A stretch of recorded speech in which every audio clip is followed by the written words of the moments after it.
Globalement, le bouddhisme met l'accent sur la paix et la tolérance. Mais il existe des extrémistes bouddhistes qui s'en prennent aux minorités religieuses avec violence. Alors pourquoi? Eh bien, parce qu'ils veulent protéger leur nation et leur religion des influences extérieures.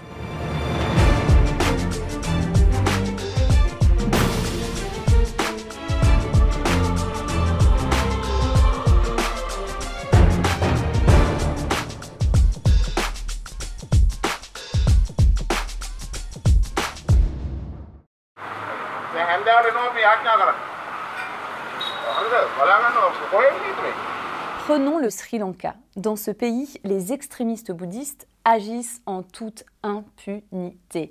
On se méfie des chrétiens sri-lankais. Alors ils sont insultés, ils sont calomniés. Prenons par exemple le cas d'une histoire assez représentative de ce type de persécution.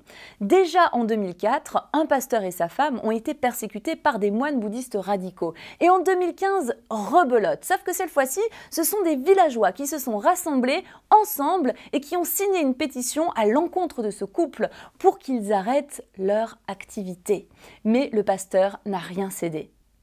Je suis allé dans le district de Kegel parce que Dieu m'y a conduit. 6 mois avant que j'aille à cet endroit, Dieu m'a clairement dit et montré que je devais servir dans ce village. Je ne connaissais personne là-bas.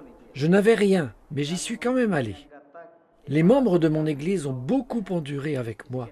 Nous avons vu beaucoup de miracles dans l'église, jour après jour. 9 personnes étaient atteintes d'un cancer. Elles ont été complètement guéries. Dieu a beaucoup œuvré dans cette église. Tous les jours, nous prions 3 heures consécutives. Par la grâce de Dieu, à travers n'importe quelle persécution, nous avons toujours trouvé la force de continuer à servir Jésus-Christ. Je remercie Dieu pour sa grâce.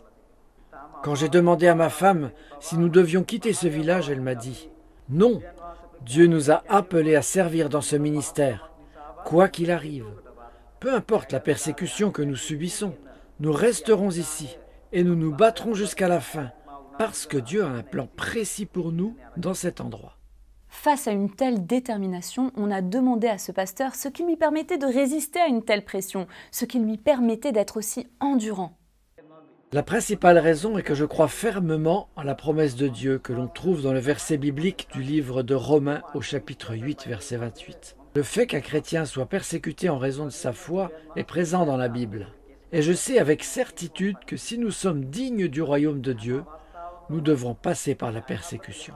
Et je sais que la persécution est le début de la croissance spirituelle.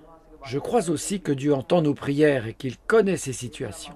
Au milieu de la persécution, nous devrions prier et nous devrions nous encourager. Dieu n'a jamais manqué de m'encourager, de me fortifier.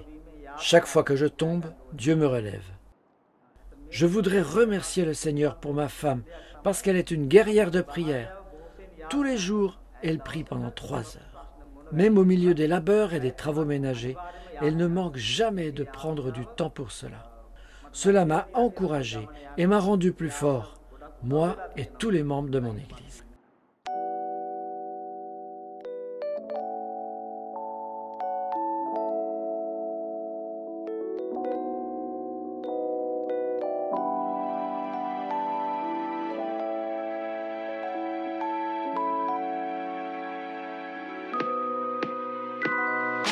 Ce pasteur a donc été encouragé par le soutien de son épouse, par celui de son église, mais premièrement par la Bible.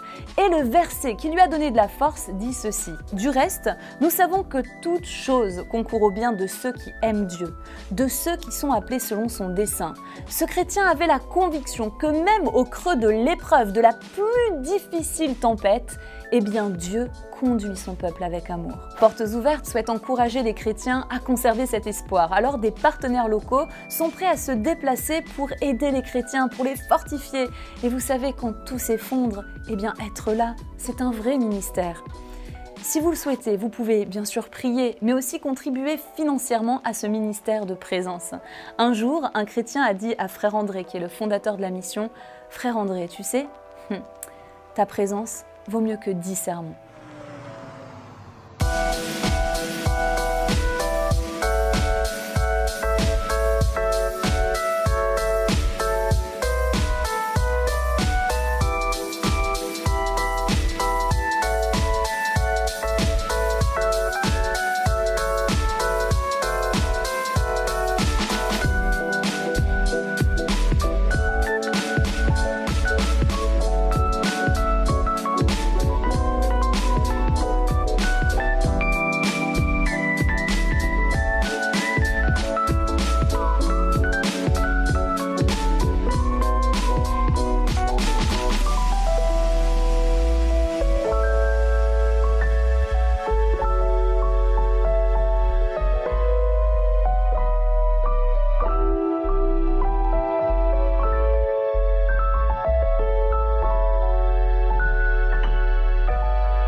Si cette vidéo vous a interpellé, n'hésitez pas à la partager et à nous laisser un commentaire.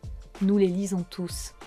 Pour visionner d'autres chroniques plein cadre, vous pouvez cliquer sur la playlist qui s'affiche à l'écran. Vous pouvez également vous abonner à notre chaîne YouTube pour ne manquer aucune des nouvelles vidéos de Portes Ouvertes.